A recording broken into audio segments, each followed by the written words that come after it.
Afternoon, everyone. This is Matt from Unbearable 73. Now, it's been a while since the update, and you have been had channel updates. This video is going to be my review of Superman 2025. But to give you a little quick health update, um, slow improvement. If you see me on Wednesday and Thursday shows, so I give a little update. Not want to belabor at the point. I'm trying to find a way to get interactive again. So I wanted to maybe use some videos from my phone like this, where I'm not dealing with the physical pain. So here, I saw Superman 2025. Okay, and this is what I'm going to do the review. My first minute or so, minute or two, I'm going to give non-spoiler, right? Then I'm going to slowly go into some spoilers with some of my thoughts, and and after about 3 or 4 minutes, almost all full on spoilers to give you my sort of good, the bad, and the ugly of it. So let's start with the non-spoiler stuff. My overall review, if it's where you want to go, somewhere between a 6 and 7 out of 10. Going into this movie, I thought initially I thought it was going to be like a woke trash, like a lot of us did, but then I got some good news about it, right? And then about a week ago, maybe 5, 6 days ago, I got some final updates on the film, the synopsis, and all that, and I thought it was going to wind up being somewhere between a 5 and 8 out of 10, and I was right. It's like somewhere between a 6 and a 7. It's a popcorn film. There are some deep thoughty things they tried, at least, that I'll get to that in a bit. So general and so some specifics on the review. The actors, when they were given good material, did really well. The only castings I would object to, I would have liked an older actor to play Lex Luthor. The mania of Luthor, which the actor did a good job on, comes across better when Luthor is older. When he's maybe looking at his age and this, because there's a different version of Lex Luthor in the comics, right? There's the businessman Lex, there's mad scientist Lex, there's this version of Lex, which is genocidal maniac Lex, and most of them come across better when Lex is past his prime, physical prime, when he's touching that 40 plus area, and he's begun to fear for his mortality, and it shows in when you get this level of mania. So that's the one. I'm not sure with that actor. I did like they snuck Steve Lombard in there. Cool, a couple little spots. If you know the Superman cast of characters, like you see them when Anyway, I don't like this version of his Tessmacher. I thought I'm not blaming the actor. I'm blaming the way it was written. Right. Who else? So, due to play Mr. Terrific, first half of the film I couldn't stand the character. Second half, better material, acting more like Mr. Terrific in the comic. Then I was cool with him. What else? What other actors stood out? The big one, Cornweiss, whatever his name is, I haven't quite yet. He did a very good job with the material he was given playing this character. Okay. I did not like the actor who played Pa Kent. I recognize, he's been in other stuff. They're as actors, I don't have a problem with them. I didn't like the way it was written. I'll get into that later. What else as far as the acting goes? No, I mean, I'm okay with Lois. I didn't think she was given a lot of great writing, to be honest. The actress seemed good with the role, though. Same thing with Jimmy. Not a lot of great writing. So that's nothing. The writing for this film is atrocious. Okay, I don't mean it, and I don't mean like woke. I don't mean like sabotage. I don't mean like deconstruction garbage. Right. I mean, how do I put it? I mean, like just not well thought out. Like some of the characters didn't fit together well and all that. You know, some of the characters were too tropey. The way they were written. So the plot was like there's like good elements to the plot, and they were really barely subverted by bad elements, right? So there's that. Special effects, pretty good. Whenever Superman or was on screen, they were good, right? When they were showing other stuff, I was a little like when they were in. Okay, now into spoilers. When they're in the black hole prison, okay, um, like Superman flying around and all, and other characters all were good, which the big visuals and whatever felt like old, like not a good use of modern technology, right? So the music they did very well to basically stick to um, like like the John Williams soundtrack with my like in other words when they weren't using his soundtrack and weren't using like a rock song, they were doing an homage, and I think they very well did that because every one of us is a Superman fan, and every single version of this character in your head you hear John L. Williams iconic theme song, iconic theme, right? I mean, when I talk about like scores, okay, overall movie score is Conan the Barbarian. It's the best of all time, right? And the Riddle of Steel is and all that. But singular like character theme, Superman is the greatest of all time. The theme song, and you hear it in your head once you into the movie. Anything else about the production stuff? No, I mean, okay. So now we'll get into the more spoiler territory and talk about like well, the pacing. One more thing, the pacing on this film was very good. It did not drag at any point. You guys know from listening to my movie reviews, you guys know that it's like every decade past 1930, movie pacing has gotten worse and worse and worse. They pad stuff. Not to say a long movie can't be good, right? The extended edition of Kingdom of Heaven, for example, great movie. But like they pad movies that should be an hour, hour and a half to make them 2 hours.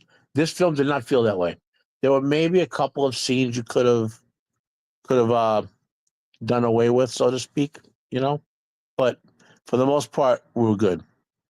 Uh, okay. Now before I get to deep spoilers, right, and talk about some stuff, I'm gonna go a little spoilery and talk about okay, it's tough to do the line here in this one. So okay. So I'll talk about the writing without being too spoiler specific yet. So and then at some point I'm gonna transition to full spoilers. Okay. So where did the writing let this film down? Right. Okay. One of the key things, and my writing, I've done some amateur writing, and I've been a dungeon master for a long time. Okay, so one of the things I learned very early on was that if you could take something out of the movie or book or whatever, and nothing changed, it shouldn't have been there to begin with. So when you look at this film, okay, Superman being in the other dimension for like 15 or 20 minutes didn't change anything. I mean, well, yeah, metamorpho and all that, but like he was incidental to the whole. In other words, okay, full on spoiler. So Superman's in the other dimension, trapped in a black hole dimension, to get tortured, blah blah blah, right? They killed the one dude who Superman named a real hero and all that. And then they're like, well, I'll get to that's other bad writing thing, but then they have Metamorpho help Superman escape into his fight. But when you think about it, you could have not had any of that, and with a little tweak, had the exact same outcome. So I think there should have been more impactful in the writing of the other dimension. Okay, and a lot of times with a film like this, you know, here's what. Okay, so I'm going to take a little step back. James Gunn made some comments about this about Superman, by the way, and he said this is early on in Superman's career, and he's not yet as powerful as he's going to be. So they could have made that more clear in this movie that Superman and this there's a lot of throwbacks to when they rebooted Superman after Crisis on Infinite Earths, John Byrne's Man of Steel, where Superman was still very mortal compared to how he was pre-crisis. And we see that here with conventional technology hurting him, you know, with but then they have the absurd feat of him swimming in antimatter. Okay, so that's some more bad writing there, right? For those who don't understand what an anti-proton stream is, that's antimatter. They literally had Superman swimming in antimatter in this movie. Yet, hey, we got to watch her. And despite swimming in antimatter, right? That's a supreme durability feat. That's like pre-crisis level. But then he gets hurt by some of the stuff Lex's guys were doing. If he gets invulnerable to swimming in antimatter, conventional weapons should not really harm him. So there's bad writing there. Now Gunn wanted Superman to be weaker to begin with in this movie and grow in power, and so ramp up to eventually slugging it out with Mongol or something like that. That's a writing inconsistency, right? And the writing let this film down all the time. Okay, like early on, you got Superman. I didn't like. Okay, I'll give you a writing detail I did like. They show Superman having lost to the Hammer of Barovia, right? Because you didn't need to see that fight to have an impact of that fight, right? That's a good decision that Gunn made, right? But and Crypto, and it's a good introduction to Crypto and Superman robots and all that, right? So I actually enjoyed the opening more when I learned when I watched it, right? But then we get right into some bad writing right away, okay? The Superman robots use a sun ray to heal Superman and all that. So good, but then they tell him he's still only like 20% power or whatever. He should go back and fight the Hammer of Barovia again or whatever. And I'm like, so basically Superman, because this film did not take place over a long period of time, was weak from the whole film. Why? If you're going to write him to be weaker, right?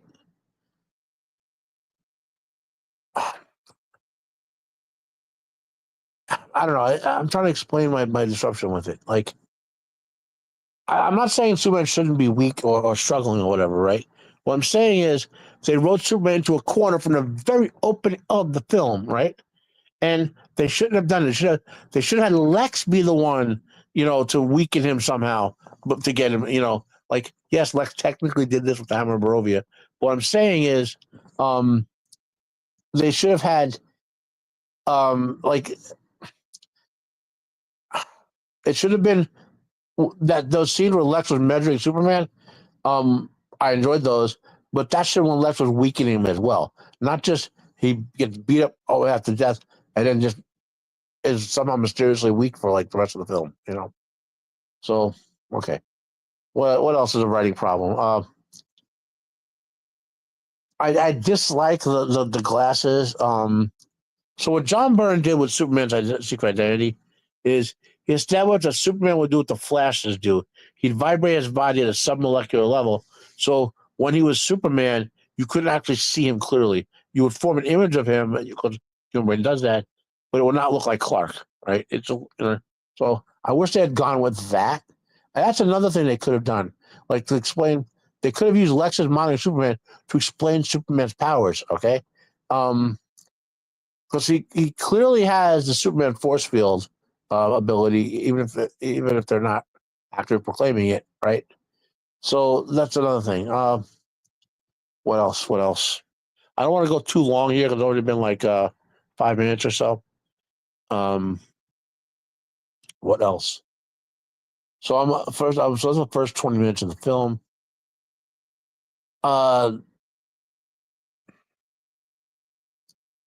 So we get into the meat of the plot that Superman stopped the conflict between these two nations, right? And obviously, that's essentially the plot of the film. Full on spoilers. Lex set the whole thing up. So Lex set the whole conflict up to attack and kill Superman, right? But then Lex, how did it just felt that Lex outsmarted himself, which so Superman didn't really beat him. But I would have preferred a more obvious Superman took advantage of Lex's arrogance to win this. You know what else? Now the whole okay. Now I do like the fact that they didn't just have they had with the other dimensional prison in the artificial universe. Okay, I like the mystery of explaining the dangers of it and having an actual there's some logic behind that, right? Um, are all those other metahumans not trapped there? I don't know. What else? I love the scene where the people of the nation of Barovia was attacking or calling for Superman, having hope and everything, showing that he's a symbol of hope, you know. And then I mean, we knew it was coming when Green Lantern, Metamorpho, and Hawkgirl show up. We knew that was coming, but I enjoyed that part of it. It's good. Bad, ugly, no, ugly. Okay, I understand. I have no. There are versions of Krypton where the Kryptonians are evil. Okay, and then where Jor-El is evil and Lara's evil, right? I hated that. I hated that whole fan fictiony we said you to be hope. Oh yeah, and we have a big harem of Earth women, right? Like hell, they had better retcon that away. Like just retcon it away, for the future. In the sequel to this, hated that. I like Crypto, except for the fact that I don't like Crypto. I like Crypto. I was cool with that. I really now the thing about the spoiler for this credit scene about him being Supergirl's dog, that's directly out of the comics, right? When Supergirl was reintroduced post Crisis, the real Supergirl, not the Angel Supergirl, the real one. And she went okay, and they rescued her from Darkseid. She was like 15 or 16. She went to live with the Kents on the farm, and Crypto stayed there with her. So that's what that reference is to her being uh, uh, Supergirl's dog. Because at this time and period of the ages, he would have spent more time with her. If they're I feel they're following that sort of continuity. Right. I dislike Supergirl being vulgar, where she was at the end. Couldn't stand that. Uh, what else? So Superman and Lois' relationship, I was okay with. You know, actress who played Lois was not given a lot to work with. You can see she was doing best she could what she had, but I just felt like Jimmy got all the secrets, and then Lois somehow put it all together, and I don't know, it just felt a little. It felt they could have wrote Lois investigating more, and not just Jimmy scoring Miss Tessbacher. You know, putting together pieces. The social media turn on Superman. I get that. It's supposed to represent cancel culture. I get what he did there. You know. What else? I mean, that's pretty much it. Anything I really. I gave you the ugly thing I hated was the message. So, because we're on 20 minutes, I'm going to stop at 20 ish. Overall, this is a movie where the sequel could fix a lot of mistakes and be a lot better than the first movie. Okay. I think they'll make a sequel. I think it's all going to be a good start. I get why some people don't like it. The Snyder Bros are going to hate it. I get that. And people who are looking for something called Superman 1, funny enough, well, Gunn basically taking part of the plot elements of Man of Steel, which Superman was destroying the city was by what it's on, and countering so the evacuation, Superman saved people during the fight in his movie was a little interesting. On prediction, a clone Superman in a black hole is going to be Doomsday. Hint, hint. That's going to be Doomsday. That's it. I'm going to wrap it up. Comment down below if you have any questions. I can answer them. And thank you for listening. If you did, thank you.